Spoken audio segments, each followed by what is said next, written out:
कारण या पृथ्वी तलावरती गेल्याच्या नंतर काय होतंय हे आम्ही भागवतात ऐकलेले, त्यामुळे आम्ही जाणार नाही. म्हणून कोणी या पृथ्वी तलावरती यायला तयार नाही. अखेर शेवटी ब्रह्मदेवजींनी मनु आणि शतरूपा राणीला, दोघा जणांना त्या ठिकाणी या भूमीचं राजा केलं. आपली संतान ही मनु आणि शतरूपापासून आहे, मनु आणि शतरूपेपासून आहे. अलीकडचं सायन्स सांगतं माकड होतं म्हणेन, त्या माकडाची शेपूट लुप्त झाली म्हणेन, त्याच्यापासून माणूस तयार झाला म्हणे.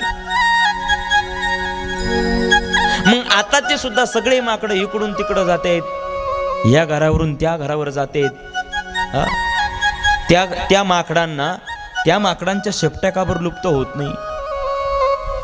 अर्थात एका अर्थानं विचार केला तर मनु आणि शतरूपा यांची ही संतान धरतीची पहिली संतान त्या ठिकाणी मनु आणि शतरूपा यांना झाली, आणि त्यापासून या पृथ्वीचा विस्तार झाला, जी ब्रह्मदेवापासून ही परंपरा अव्याहतपणे निरंतरपणे चालत आली. म्हणून या पृथ्वी तलावरती वसती झाली, आणि त्या ठिकाणी वस्ती निर्माण झाल्याच्या नंतर भगवान नारायण अधिपती आहेत, म्हणून नारायणाचं भजन करणारे काही भक्त मंडळी सुद्धा उपस्थित झालेले आहेत. परंतु हिरण्याक्ष आणि हिरण्यकश्यपू नावाचे दोन राक्षस, पहिले या पृथ्वी तलावरचे पहिले दोन राक्षस, त्यांनी या पृथ्वी तलावरती कब्जा मिळवला, ताबा मिळवला, आणि ते म्हणायचे की ही पृथ्वी तलावरती सर्व असलेली ही मनुष्य आणि ही पृथ्वी, हे सर्व काही आमची संपदा आहे, ही आम्ही चालवतो. ते म्हणायचे की नारायणाच्या भरोशावर पृथ्वी चालत नाही, मग आमच्या भरोशावर पृथ्वी चालते, आमच्या भरोशावर इथला व्यवहार चालतो. भगवंताने विचार केला, लीलाधारी आहेत भगवान, आणि त्या ठिकाणी तपश्चर्या केलेल्या हिरण्यकश्यपूने सांगितलं की माझ्या राज्यामध्ये फक्त माझंच नाव घेतल्या जाईल, इतरत्र भगवंताचं नाव घेतल्या जाणार नाही. पहिली लीला देवाला करावी लागली, या पृथ्वी तलावरती भगवंताला पहिल्यांदा भक्ताला पाठवावं लागलं. किंमत करण्याकरता देवाला सुद्धा भक्ताची अगोदर निर्मिती करावी लागली. देवाची किंमत करायची असेल तर भक्त लागतो, भागवताची किंमत श्रोत्यांना आहे. लय लोक कीर्तनामध्ये, प्रवचनामध्ये आजकाल जी गर्दी आपण पाहतो, त्या गर्दीच्या आणि या ठिकाणी या चाललेल्या या एवढ्या मोठ्या सप्ताहामध्ये महाराष्ट्रभर लाखो कीर्तनं त्या ठिकाणी होतात, लाखो भाविक कीर्तनाचा लाभ घेतात, पण कोणी अमान्य करत नाही. परंतु जे नारायणाचं संकीर्तन व्हायचं, या ठिकाणी या सनत नंदन आणि सनत कुमारांना त्रास द्यायला सुरुवात केली हिरण्यकश्यपूने. सांगितलं, म्हणा हिरण्यकश्यपूच्या भरोशावर पृथ्वी चालते. काही अवलादी अशा आहेत अजून सुद्धा. आता सप्ताह बसला 7 दिवसाचा, म्हणजे सगळ्या गावाला चांगलं वाटतं का बाबा? काही म्हणते आता 7 दिवस झोप येऊ देत नाही रे. आता पाया कुंभकर्णाच्या अवलादी, हे हिरण्यकश्यपूचे भाऊ आहेत महाराज. सगळ्यांना चांगलं वाटत नसतं. काही लोक अजूनही त्या ठिकाणी या विरोधात आहे. अरे पहा तुम्ही, हिरण्यकश्यपू नावाची वृत्ती आहे, ही वृत्ती संपली पाहिजे. त्या दिवशी आपल्या घरामध्ये नारायण प्रगट होईल. लय कथा ऐकल्या आम्ही, उकळून पिल्या कथा.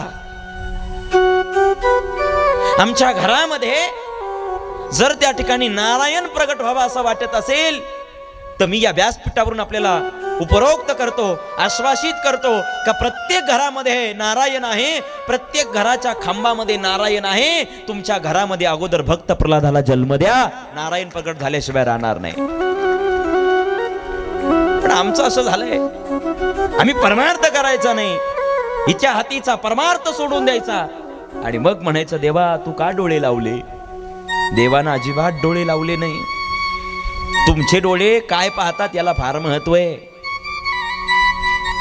झाडून पुसून देवगाव कथेला आलं पाहिजे, मी एवढंच म्हणतो बरं, पुढचं काही म्हणत नाही.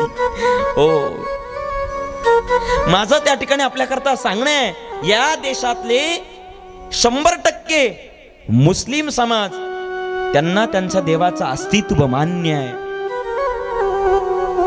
पण आमचे 10% हिंदू यांना आमच्या देवाचं अस्तित्व मान्य नाही बाबा. याची सगळ्यात मोठी शोकांतिका आहे. जर त्या ठिकाणी नमाजीचा टाइम झाला तर लेकरू आपल्या बापाच्या हाताला पकडतं, अब्बा नमाज का टाइम हुआ है, हमें नमाज के लिए जाना है. हातात कुराण. हे बघा, कोणाचं कौतुक करावं पण कुणाकडून काही घ्यावं सुद्धा. छोटस लेकरू हाताला धरतं आणि त्या ठिकाणी मस्जिदीमध्ये नमाज पाडायला जातं. त्याला समजत नाही, त्याला कळत नाही. हातात पुस्तक घेऊन ते तिथं नमाज पाडायला जातं.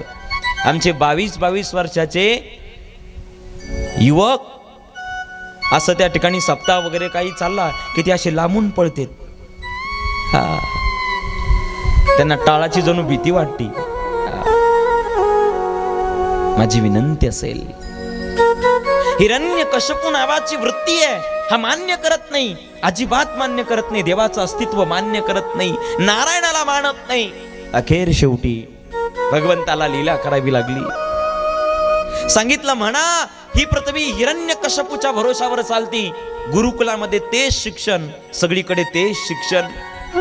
वेदाच्या रुचा म्हणणारे ऋषी, जपी तपी संन्यासी यांची बोलती बंद केली. सांगितलं म्हणा, ही पृथ्वी माझ्या भरोशावर चालती, हिरण्यकश्यपूच्या भरोशावर चालती. सनत कुमार, सनंदन, संत, ऋषी, जपी तपी संन्यासी, बैरागी असे हात जोडून त्या ठिकाणी त्या हिरण्यकश्यपूच्या समोर उभे आहेत आणि भक्तांच्या तोंडांमधून वेगवेगळं वधवून घेतल्या जात आहे. आता काय करावं, पण भगवान लीलाधारी आहेत. भगवंताने त्या ठिकाणी त्याच्याच घरामध्ये त्या ठिकाणी जन्म घेण्याचा निश्चय घेतला आणि भगवंताने आपला एक भाव, जो भक्ताचा भाव आहे, तो एक भाव, नामचिंतनाचा भाव त्या ठिकाणी गरोदर असलेल्या हिरण्यकश्यपूची पत्नी, त्या हिरण्यकश्यपूच्या पत्नीच्या गर्भामध्ये त्या ठिकाणी जाऊन प्रवेश केला आणि एक भाव त्या ठिकाणी भक्ताचा भाव त्या गर्भामध्ये नारायणाचं नामचिंतन करत होता. एके दिवशी त्या ठिकाणी या हिरण्यकश्यपूने आपल्या पत्नीकडे पाहिलं. तेजपुंज असलेली त्या ठिकाणी ही माता अत्यंत सुंदर दिसते आहे. एवढी सुंदर दिसते आहे का तिच्या तेजाने प्रकाश पडलेला आहे आणि हा प्रकाश त्या ठिकाणी डोळे दिपवतो आहे. महाराज, गर्भामध्ये सुद्धा नारायणाचं भजन केल्या जात आहे आणि गर्भामध्ये त्या ठिकाणी भजन कोणतं करतायत तर तो शशू नारायणाचं भजन करतोय. हरिपाठामध्ये त्याचं वर्णन आलं का तो काय म्हणत होता, सत्वर नामाचं चिंतन करत होता. सत्वर उच्चार प्रल्हादी बिंबला, बुद्ध बालाधला कृष्ण दाता, उद्धवलाधला कृष्ण दाता, उद्धवलाधला कृष्ण दाता.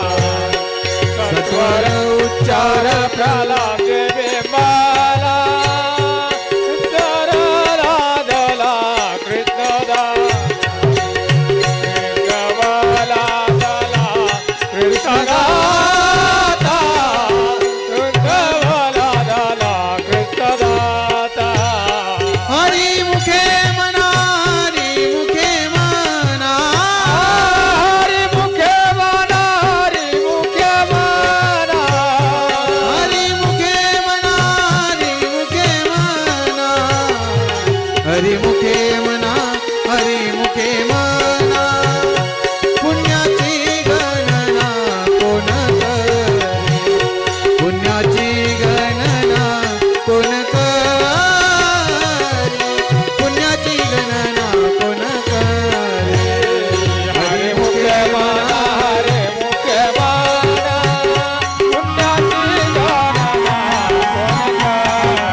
करे पुण्याची गणना कोण करे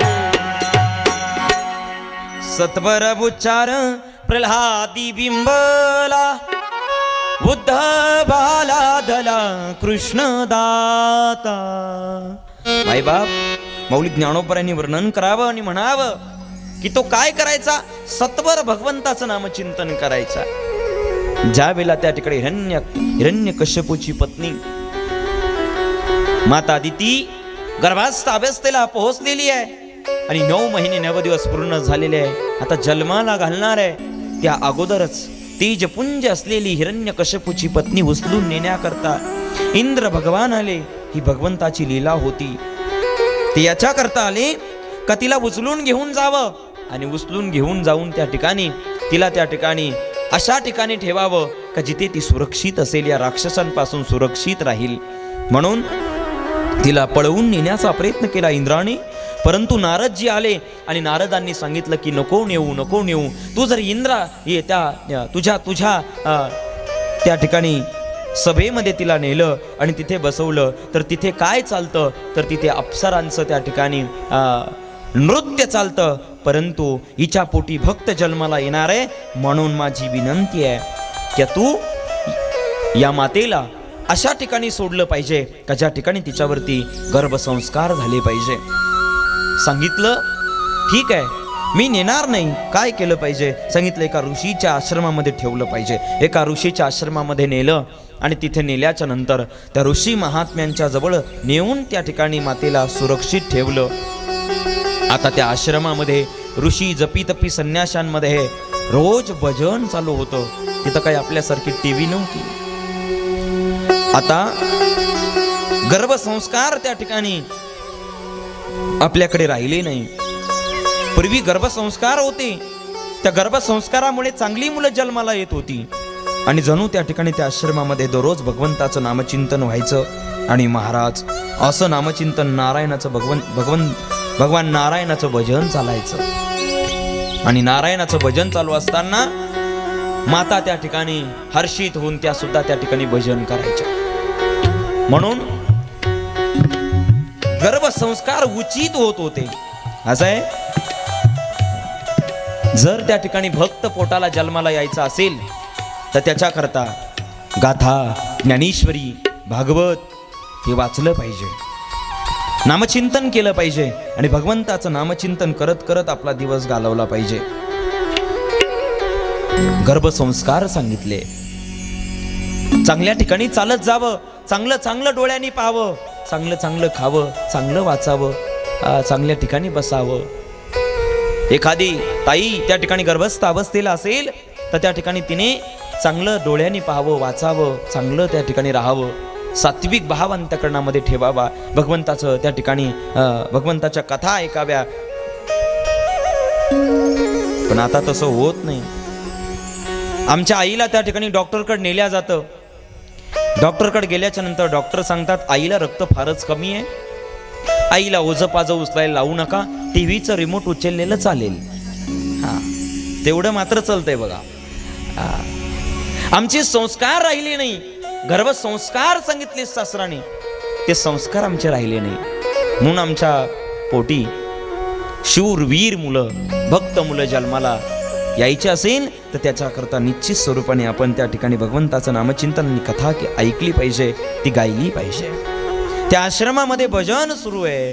नारायण हो नारायण श्रीमन नारायण नारायण नारायण नारायण नारायण श्रीमन नारायण नारायण नारायण नारायण नारायण श्रीमन नारायण नारायण नारायण राधे नारायण नारायण श्रीमन नारायण नारायण नारायण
क्या बोलना पड़ेगा, ऐसा नहीं, जोर से बोलो.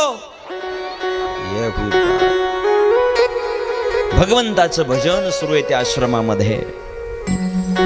असं गोड असं भजन सुरू असताना महाराज ज्या वेळेला त्या ठिकाणी 9 महिने 9 दिवस पूर्ण झालेले आहे आणि त्या ठिकाणी सुंदर अशा बालकाला त्या ठिकाणी मातेने जन्माला घातलेलं आहे.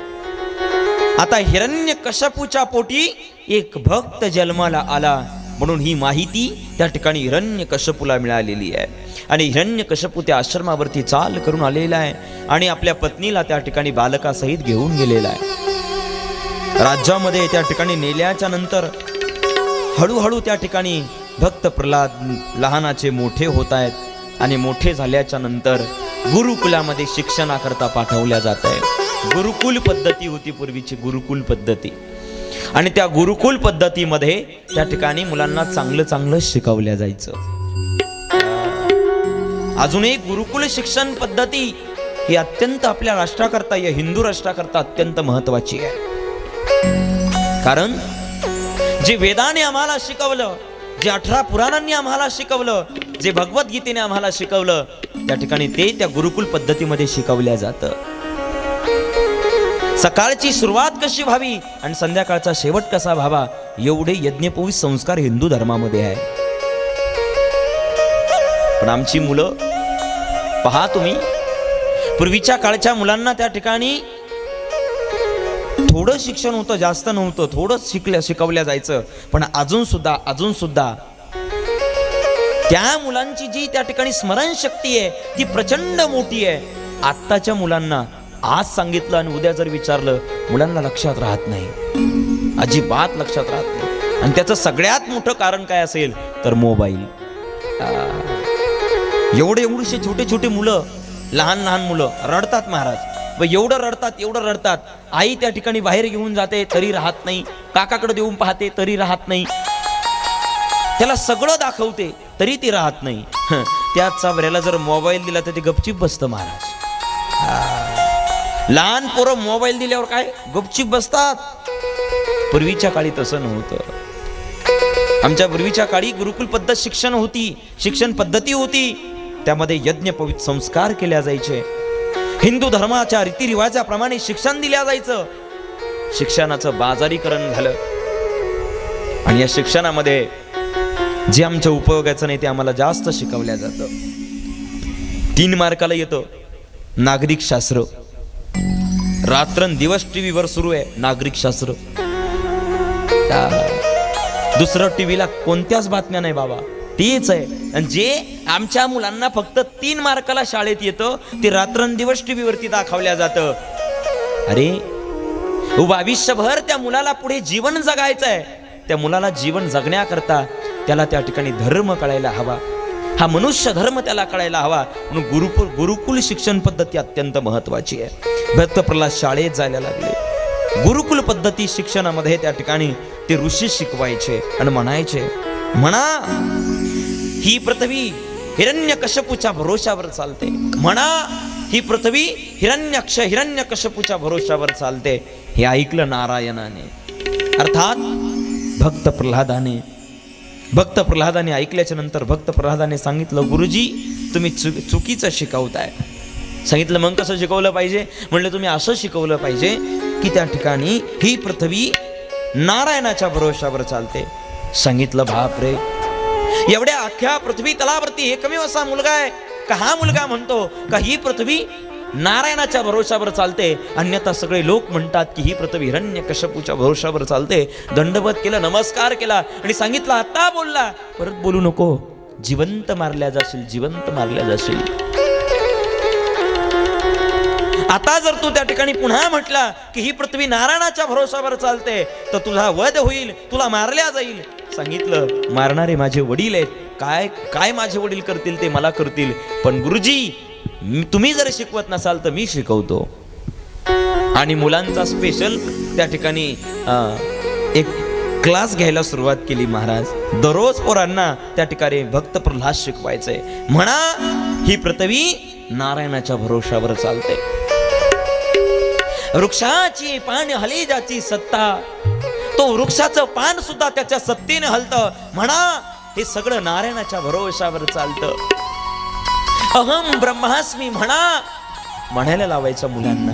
हे ऐकलं महाराज आणि गुरुजींनी त्या ठिकाणी सांगितलं माझा नाविलाज आहे, आता मला सांगणं यथोचित आहे. हिरण्यकश्यपूकडे गेले, हात जोडले आणि सांगितलं तुमच्याच घरामध्ये, तुमच्याच त्या ठिकाणी असलेल्या रक्तामध्ये आता त्या ठिकाणी नारायणाचं नाव आलंय आणि तुम्ही तुमच्या मुलाला त्या ठिकाणी खरंच चांगली शिक्षा दिली. सांगितलं म्हणले तुमचाच मुलगा त्या ठिकाणी आम्हाला आता शिकवतोय का ही पृथ्वी नारायणाच्या भरोशावर चालते. तुमचा जय जय जय जयकार असो हिरण्यकश्यपू, तुम्ही असा मुलगा जन्माला घातला. आता मात्र हिरण्यकश्यपू क्रोधायमान झाला आणि हिरण्यकश्यपूने सांगितलं आणा त्याला माझ्या समोर. ही पृथ्वी कोणाच्या भरोशावर चालते? ही फक्त माझ्याच भरोशावर चालते. महाराज समोर आणलं आणि सांगितलं खरं सांग, ही पृथ्वी कोणाच्या भरोशावर चालते? सांगितलं हिरण्यकश्यपूच्या नाही बाबा, मग ही पृथ्वी तर नारायणाच्या भरोशावर चालते. हे ऐकलं तळपायाची आग मस्तकात गेली आणि महाराज नारायणाला चाबकाचे सटकारे मारायला सुरुवात केली. मारतायत. आता एवढं मारतायत अंगावरती ओळ आले. सांगितलं आता सांग कोणाच्या भरोशावर चालती पृथ्वी? सांगितलं बाबा ही पृथ्वी नारायणाच्या भरोशावर चालते. आई पळत आली आणि आईने सांगितलं बेटा थोड्या वेळा करता म्हण का ही पृथ्वी हिरण्यकश्यपूच्या भरोशावर चालते, अन्यथा तुझं गत प्राण होईपर्यंत, जीव घेईपर्यंत हे तुला मारल्याशिवाय राहणार नाही. भक्त प्रल्हादाने म्हणावं मा त्या नारायणाचं नाव घेता घेता जर मला मरण आलं तरी चालेल, परंतु मी त्या ठिकाणी खोटं बोलणार नाही मा, मी खोटं बोलणार नाही. महाराज देह जावो अथवा राहो पांडुरंगी दृढ बाहो. आपला जीव गेला तरी 72.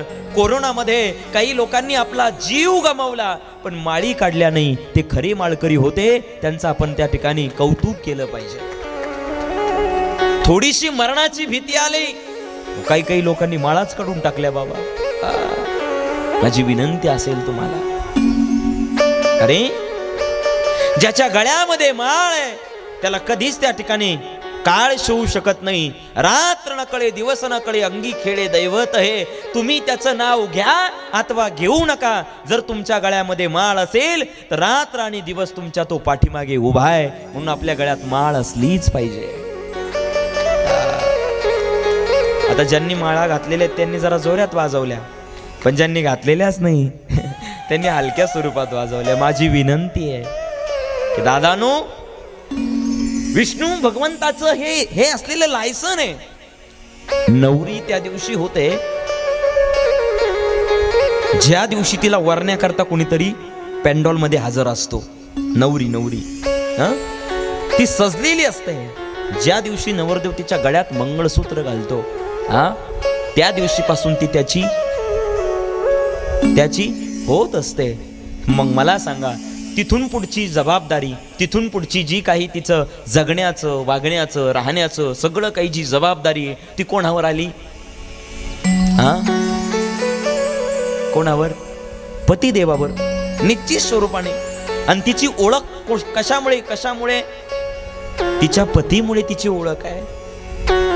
अर्थात तसंच आपण जर गळ्यात माळ घातली तर त्या दिवशीपासून तुम्ही काळजी करू नका. त्या भगवंताला चिंता आहे, तो रात्र दिवस तुमच्या पाठीमागे उभा असणार आहे. तुम्ही काळजीच करायची नाही. जिभेचे लोलचे पुरवण्याकरता आपण जर त्या ठिकाणी माळ घालण्यापासून अलिप्त राहत असाल तर हा फार मोठा अधर्म आहे. सांगितलं माझा प्राण गेला तरी 72, पण भगवंताचं नामचिंतन सोडणार नाही. अखेर शेवटी बांधलं महाराज खांबाला. मारतात पण तरी सुद्धा नारायणाचं नाव सोडत नाही भक्त प्रल्हाद. आता मात्र सांगितलं की जा याला कडेलोट करून टाका, मला लागत नाही हा पुत्र, याला मारून टाका, याला संपून टाका. महाराज एका भल्या मोठ्या उंच त्या ठिकाणी डोंगरावरती नेलं, दरीमध्ये नेलं आणि त्या दरीतून कडेलोट करण्याचा प्रयत्न केला. पण भगवान नारायणाने हवेमध्ये त्या ठिकाणी भक्त प्रल्हादाला त्या ठिकाणी तारलं. आता तो पडतही नाही, बुडतही नाही. आता मात्र त्या ठिकाणी पुन्हा घरी आणलं आणि उकळतं पाणी होतं. त्या उकळत्या पाण्यामध्ये त्या तेलामध्ये त्या ठिकाणी टाकण्याचा प्रयत्न केला. अरे क्षणार्धामध्ये जसा उकळत्या तेलामध्ये एक एक थेंब जरी चंदन ओरिजिनल चंदन पडलं का जसं शांत होऊन जातं तसं त्यामध्ये टाकल्या भक्त प्रल्हाद आपोआप सगळं तेल मारने वाला है भगवान, बचाने वाला है भगवान, वाला है भगवान, बचाने वाला है भगवान। पालन बाका होता उसका, अरे हरी पालन बाका होता उसका, स्पर्श निदान। मारने वाला है भगवान, बचाने वाला है भगवान, मारने वाला है भगवान, तारने वाला है भगवान। इकडे जागा नसेल पाठीमागे भरपूर जागा आहे.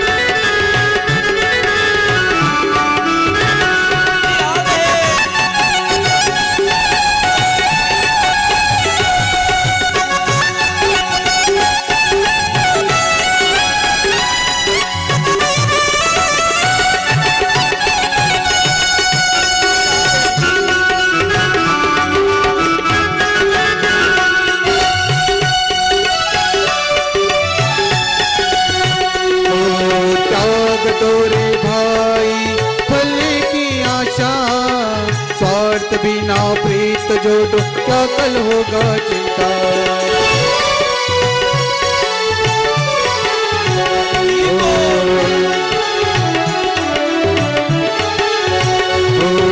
बालन बाका होता उसका, बालन बाका होता उसका, रक्षक दया निदान। मारने वाला है भगवान, बचाने वाला है भगवान, मारने वाला है भगवान, बचाने वाला है भगवान। मारणार तो तारणार तो, वाचवायचं असेल तर तोच वाचवू शकेल, मारायचं असेल तर तोच मारू शकेल. आपल्या हातात काहीच ठेवलं नाही त्या देवाने. सांगितलं ही पृथ्वी नारायणाच्या भरोशावरच चालते ना बाबा. आता मात्र काही केल्या त्या ठिकाणी भक्त प्रल्हाद ऐकत नाही, मारल्याने मरत नाही. मग मात्र त्या ठिकाणी बोलायला सुरुवात केली हिरण्यकश्यपूने. एखाद्या मुलाला मार मार मारलं बाबाने. अरे आई, पोरग शाळेला पाठवलं आणि पोरग त्या ठिकाणी जुगाराच्या डाबावर सापडलं. बापानं ओढत ओढत घरी आणलं, मार मार मारलं, एवढं मारलं. सांग पुन्हा जाशील डावावर पत्त्याच्या? पण ते हाही म्हणत नाही, नाही म्हणत नाही. मारत असलेला बाप मार मार मारतो, थकून जातो. मग मात्र त्या ठिकाणी बाप शांत होतो, हाताची आग व्हायला लागते. मारून मारून बाप असा हात जोडतो, म्हणतो तुझ्या पाया पडतो, पण पत्त्याच्या डाबावर जाऊ नको. तसं हिरण्यकश्यपू आता मात्र त्या ठिकाणी मारून मारून सगळं त्या ठिकाणी करून थकला. आणि आता त्या ठिकाणी हिरण्यकश्यपू म्हणतोय की प्रल्हाद, हा तुझा हा नारायण आहे तरी कुठं? मला एकदा तरी दाखव. तो दिसतो? सांगितलं हा दिसतो. तो मला दिसेल? हा दिसेल बाबा. तो सगळीकडे? हा बाबा. जडी स्थळी भरला, रीता ठाव नाही उरला, आज मी दृष्टीने पाहिला बाबा, मला माहित आहे तो कुठं आहे. मग तो सगळीकडे त्याला जाणतो. हा तो भगवान सगळीकडे आहे बाबा, तो सगळीकडे व्याप्त आहे. बरीचशी माणसं आहेत ते म्हणतात महाराज देव दिसत नाही. एज्युकेटेड झालेली मुलं आम्हाला प्रश्न करतात आणि म्हणतात महाराज जर तो देव दिसतच नाही तर तो देव आहे का? कोणाला जर देव पाहायचा असेल तर मी एका मिनिटात दाखवतो. कोणाला पाहायचा आहे? एका जणांनी मला प्रश्न केला आणि मला सांगितलं महाराज सांगा तुमचा देव खरा आहे का? मी म्हटलं हा. मग म्हटले आम्हाला दाखवा. म्हटलं एका मिनिटात दाखवतो. ते म्हणले काय करावं लागेल? म्हटलं एक प्रयोग करावा लागेल तेव्हाच तुम्हाला देव दिसेल. त्याने सांगितलं मग काय करावं लागेल? मी म्हटलं असं करा, लाईट घ्या. म्हटलं घेतला. मग काय करायचं? मी म्हटलं तो लाईट काढून टाका आणि फक्त खाली होल्डर ठेवा. ते म्हणले मग आता काय करायचं? म्हटलं त्या होल्डरमध्ये बोट घाला. ते म्हणले महाराज डायरेक्टचं देवा घरी पाठवता का? मी म्हटलं दादा डायरेक्टचं देवा घरी नाही पाठवणार. म्हणले मग? म्हटलं तुम्ही होल्डरमध्ये बोट तर घाला, तुम्हाला झटका बसेल. ते म्हणले हो. मग त्या ठिकाणी त्यांनी होल्डरमध्ये बोट घातलं. होल्डरमध्ये बोट घातल्याच्या नंतर त्यांना झटका बसला. मी म्हणलं काय झालं? ते म्हणले झटका बसला. म्हणलं कसा बसला? सांगता येत नाही. मी म्हणलं तुम्हाला दिसला का? म्हणले अजिबात नाही. म्हणलं मला सांगता येईल का? म्हणले अजिबातच नाही. म्हणले मग तुम्हाला, मी म्हटलं तुम्हाला झटका सांगता येत नाही, तुम्हाला तो दाखवता येत नाही, तुम्हाला तो पाहताही येत नाही, पण झटका तसं देवाला पाहता येतं, पण देव जाणवतो. देवाला दाखवताही येत नाही, देवाला सांगता येतं. देव आहेच, देवाचं नाव आहे विठ्ठल. वी म्हणजे विचार कर, ठ म्हणजे